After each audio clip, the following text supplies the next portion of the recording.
It has been brought to my attention of an undefeated warrior from distant lands. This book speaks of mastering the sword and the way of the warrior. While I have already mastered the art of combat, there may be something to learn from this Musashi. I will read it with an open mind, but I will not forget that true strength comes from within, not from a book. Chapter 1. The Ground Book. Strategy is the craft of the warrior. Commanders must enact the craft, and troopers should know this way. There is no warrior in the world today who really understands the way of strategy. There are various ways. There is the way of salvation by the law of Buddha, the way of Confucius governing the way of learning, the way of healing as a doctor, as a poet teaching the way of waka, tea, archery, and many arts and skills. Each man practices as he feels inclined.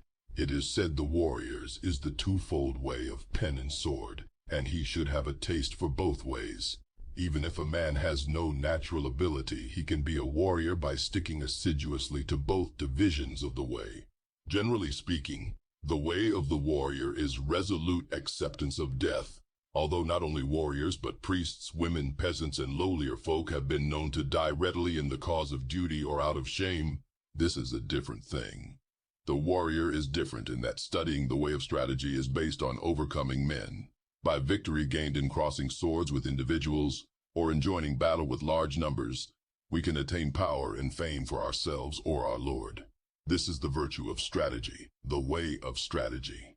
In China and Japan, practitioners of the way have been known as masters of strategy. Warriors must learn this way. Recently, there have been people getting on in the world as strategists, but they are usually just sword fencers. The attendants of the Kashima Kantori shrines of the province Hitachi received instruction from the gods and made schools based on this teaching, traveling from country to country instructing men. This is the recent meaning of strategy. In olden times, strategy was listed among the 10 abilities and 7 arts as a beneficial practice. It was certainly an art, but as a beneficial practice, it was not limited to sword fencing. The true value of sword fencing cannot be seen within the confines of sword fencing technique. If we look at the world, we see arts for sale. Men use equipment to sell their own selves. As if with the nut and the flower, the nut has become less than the flower. In this kind of way of strategy, both those teaching and those learning the way are concerned with coloring and showing off their technique, trying to hasten the bloom of the flower. They speak of this dojo and that dojo. They are looking for profit. Someone once said, immature strategy is the cause of grief. That was a true saying. There are 4 ways in which men pass through life, as gentlemen, farmers, artisans, and merchants. The way of the farmer. Using agricultural instruments, he sees springs through to autumns with an eye on the changes of season. Second is the way of the merchant. The winemaker obtains his ingredients and puts them to use to make his living. The way of the merchant is always to live by taking profit. This is the way of the merchant. Thirdly, the gentleman warrior, carrying the weaponry of his way. The way of the warrior is to master the virtue of his weapons.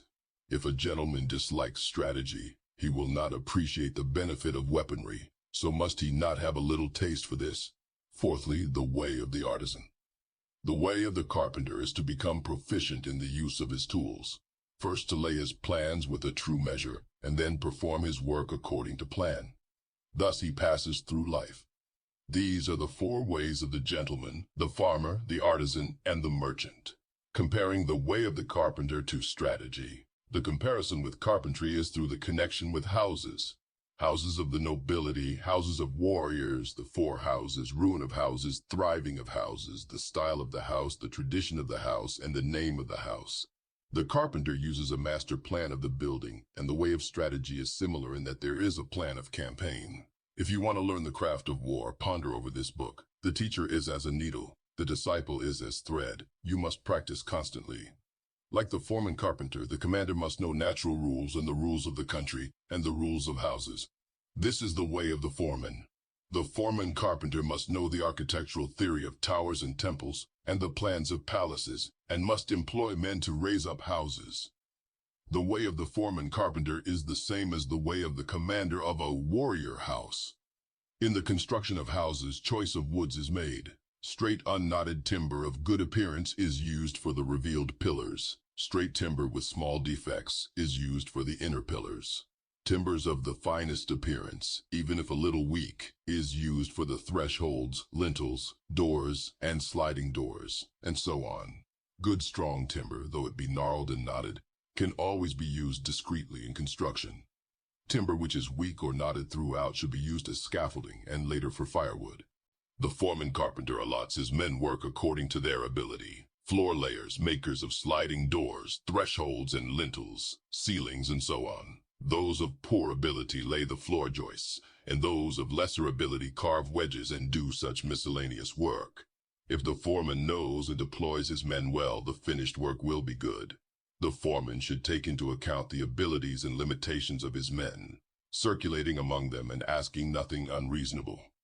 He should know their morale and spirit, and encourage them when necessary. This is the same as the principle of strategy, the way of strategy. Like a trooper, the carpenter sharpens his own tools. He carries his equipment in his toolbox and works under the direction of his foreman. He makes columns and girders with an axe, shapes floorboards and shelves with a plane, cuts fine openwork and carvings accurately, giving as excellent a finish as his skill will allow. This is the craft of the carpenters. When the carpenter becomes skilled and understands measures, he can become a foreman. The carpenter's attainment is having tools which will cut well to make small shrines, writing shelves, tables, paper lanterns, chopping boards, and pot lids. These are the specialties of the carpenter. Things are similar for the trooper. You ought to think deeply about this. The attainment of the carpenter is that his work is not warped, that the joints are not misaligned, and that the work is truly plain so that it meets well and is not merely finished in sections. This is essential. If you want to learn this way, deeply consider the things written in this book one at a time. You must do sufficient research. Outline of the 5 books of this book of strategy. The way is shown as 5 books concerning different aspects. These are ground, water, fire, wind, tradition, and void, the illusionary nature of worldly things. The body of the way of strategy, from the viewpoint of my Ichi school, is explained in the ground book. It is difficult to realize the true way just through sword fencing. Know the smallest things and the biggest things, the shallowest things and the deepest things, as if it were a straight road mapped out on the ground. The first book is called the ground book. Second is the water book. With water as the basis, the spirit becomes like water.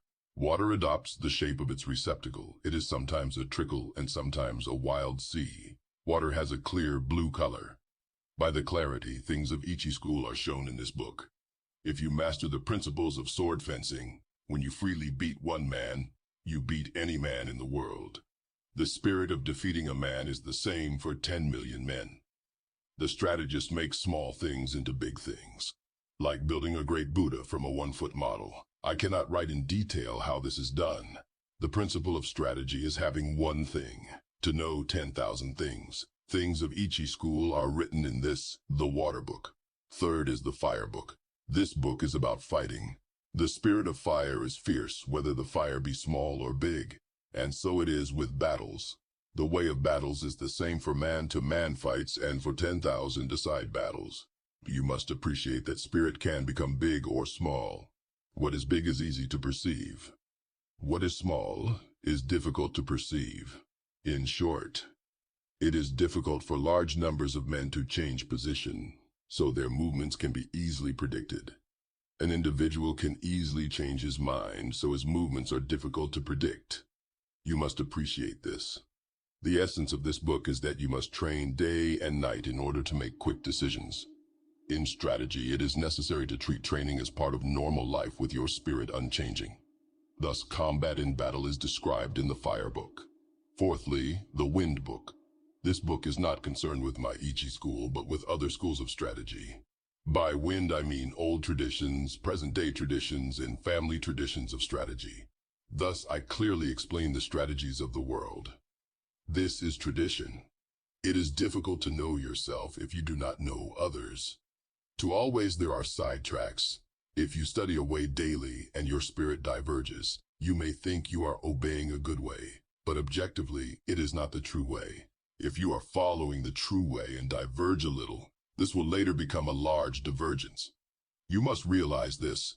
Other strategies have come to be thought of as mere sword fencing, and it is not unreasonable that this should be so. The benefit of my strategy, although it includes sword fencing, lies in a separate principle. I have explained what is commonly meant by strategy. In other schools in the tradition, Win book, should be so. The benefit of my strategy, although it includes sword fencing, lies in a separate principle. I have explained what is commonly meant by strategy in other schools in the tradition Win book. Fifthly, the Book of the Void. By void, I mean that which has no beginning and no end. Attaining this principle means not attaining the principle. The way of strategy is the way of nature. When you appreciate the power of nature, knowing rhythm of any situation, you will be able to hit the enemy naturally and strike naturally. All this is the way of the void. I intend to show how to follow the true way according to nature in the Book of the Void. The name Ichi-Ru Ni-To, one school, two swords. Warriors, both commanders and troopers, carry two swords at their belt. In olden times, these were called the long sword and the sword. Nowadays, they are known as the sword and the companion sword. Let it suffice to say that in our land, whatever the reason, a warrior carries two swords at his belt. It is the way of the warrior. Nito Ichi Ryu shows the advantages of using both swords. The spear and the halberd are weapons which are carried out of doors. Students of the Ichi school way of strategy should train from the start with the sword and the long sword in either hand. This is a truth. When you sacrifice your life, you must make fullest use of your weaponry. It is false not to do so, and to die with a weapon yet undrawn. If you hold a sword with both hands, it is difficult to wield it freely to left and right. So my method is to carry the sword in one hand. This does not apply to large weapons such as the spear or halberd, but swords and companion swords can be carried in one hand. It is encumbering to hold a sword in both hands when you are on horseback, when running on uneven roads, on swampy ground, muddy rice fields, stony ground, or in a crowd of people. To hold the long sword in both hands is not the true way, for if you carry a bow or spear or other arms in your left hand, you have only one hand free for the long sword. However, when it is difficult to cut an enemy down with one hand, you must use both hands. It is not difficult to wield a sword in one hand. The way to learn this is to train with two long swords, one in each hand. It will seem difficult at first, but everything is difficult at first. Bows are difficult to draw. Halberds are difficult to wield. As you become accustomed to the bow, so your pull will become stronger. When you become used to wielding the long sword, you will gain the power of the way and wield the sword well. As I will explain in the second book, the Water Book, there is no fast way of wielding the long sword. The long sword should be wielded broadly and the companion sword closely. This is the first thing to realize. According to this Ichi school, you can win with a long weapon, and yet you can also win with a short weapon. In short, the way of the Ichi school is the spirit of winning, whatever the weapon and whatever its size. It is better to use two swords rather than one when you are fighting a crowd, and especially if you want to take a prisoner. These things cannot be explained in detail. From one thing, know 10,000 things. When you attain the way of strategy, there will not be one thing you cannot see. You must study hard. The benefit of the two characters reading strategy. Masters of the long sword are called strategists. As for the other military arts, those who master the bow are called archers. Those who master the spear are called spearmen. Those who master the gun are called marksmen. Those who master the halberd are called halberdiers.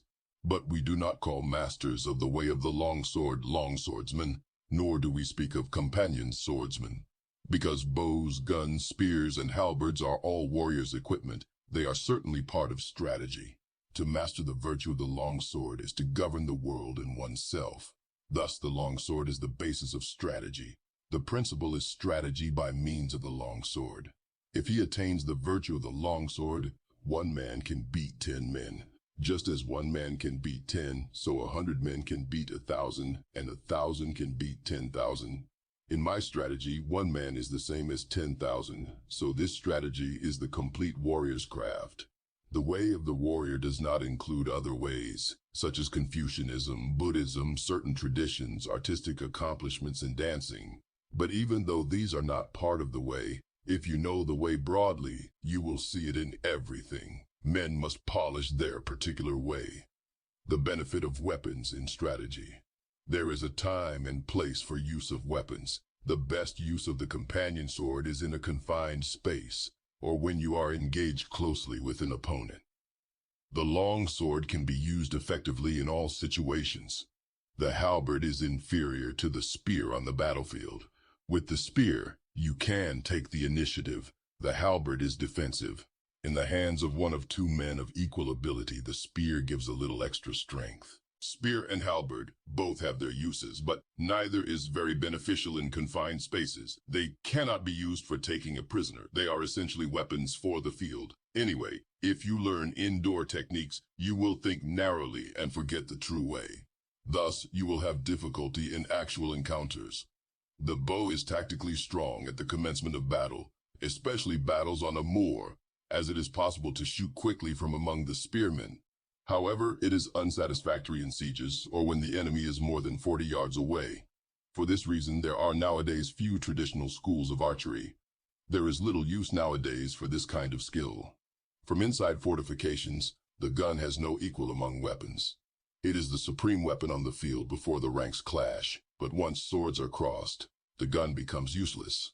One of the virtues of the bow is that you can see the arrows in flight and correct your aim accordingly, whereas gunshot cannot be seen. You must appreciate the importance of this. Just as a horse must have endurance and no defects, so it is with weapons.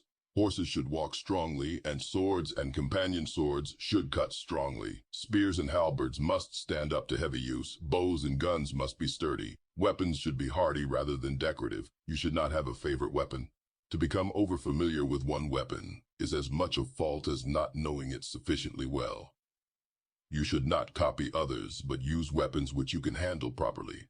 It is bad for commanders and troopers to have likes and dislikes. These are things you must learn thoroughly. Timing and strategy. There is timing in everything. Timing and strategy cannot be mastered without a great deal of practice. Timing is important in dancing and pipe or string music, for they are in rhythm only if timing is good. Timing and rhythm are also involved in the military arts. Shooting bows and guns, and riding horses. In all skills and abilities, there is timing. There is also timing in the void. There is timing in the whole life of the warrior, in his thriving and declining, in his harmony and discord. Similarly, there is timing in the way of the merchant, in the rise and fall of capital. All things entail rising and falling timing. You must be able to discern this. In strategy, there are various timing considerations. From the outset, you must know the applicable timing and the inapplicable timing, and from among the large and small things and the fast and slow timings find the relevant timing. First, seeing the distance timing and the background timing. This is the main thing in strategy. It is especially important to know the background timing, otherwise your strategy will become uncertain. You win battles with the timing in the void, born of the timing of cunning by knowing the enemy's timing, and thus using a timing which the enemy does not expect. All the 5 books are chiefly concerned with timing. You must train sufficiently to appreciate this. If you practice day and night in the above Ichi school strategy, your spirit will naturally broaden. Thus is large-scale strategy, and the strategy of hand-to-hand combat propagated in the world. This is recorded for the first time in the 5 books of ground, water, fire, tradition, wind, and void. This is the way for men who want to learn my strategy. 1. Do not think dishonestly. 2. The ways in training. 3. Become acquainted with every art. 4. Know the ways of all professions. 5. Distinguish between gain and loss in worldly matters. 6. Develop intuitive judgment and understanding for everything.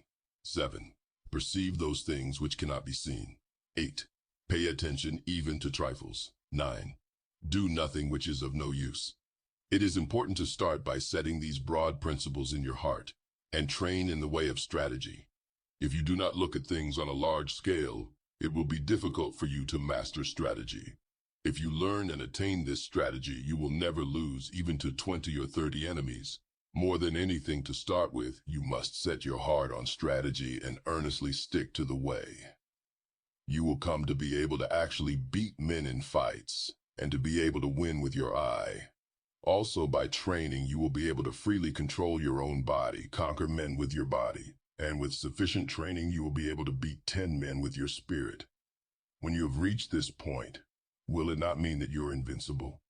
Moreover, in large-scale strategy, the superior man will manage many subordinates dexterously, bear himself correctly, govern the country and foster the people, thus preserving the ruler's discipline.